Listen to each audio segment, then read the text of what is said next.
વડાપ્રધાન નરેન્દ્ર મોદીએ 500 અને 1000 રૂપિયાની નોટો બંધ કરવાનું એલાન કર્યું હતું, જેના કારણે છેલ્લા 2 દિવસથી લોકોને નોટો બદલવા માટે ભારે હાલાકીનો સામનો કરવો પડી રહ્યો છે.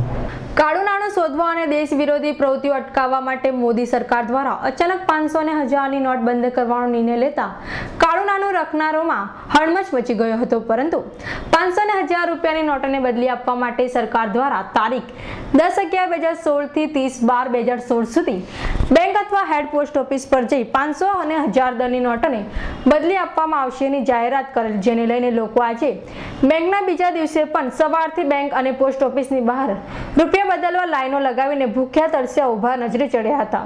પરંતુ કેટલીક બેંકોના એટીએમ મોડે સુધી ચાલુ ન થયા હતા અને લોકો અસમંજસની પરિસ્થિતિમાં મુકાયા હતા. ધગમગતા તાપમાં મુખ્ય માર્ગો ઉપર આવેલી બેંકોમાં લાંબી લાઈનો જામી હતી, જ્યારે કેટલાક લોકોએ બેંકો સામે આક્ષેપો કરતા જણાવ્યું હતું કે સવારના ભૂખ્યા તરસ્યા ઊભા છે, પરંતુ બેંકોવાળા મોડે આવતા તેઓ તે સમયની પણ બરબાદી થઈ રહી છે.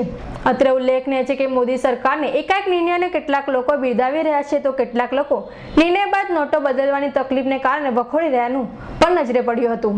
આમ હાલ તો નોટો બદલવા માટે લોકો લાંબી કતારો બેંક બહાર જામતી नजरे पड़ रही है. बड़ौदा बैंक हजी चालू नहीं हुई है, बोलते कि चालू हो गई है. 4-4 कलाक हम खड़े ले भूखे प्यासे, हमारी कोई नहीं सुनता.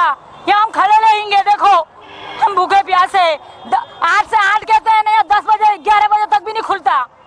हमारा पैसा और हम क्या खड़े लेंगे वोट पाने के लिए भी. आओ इधर देखो, हम भूखे प्यासे रहेंगे.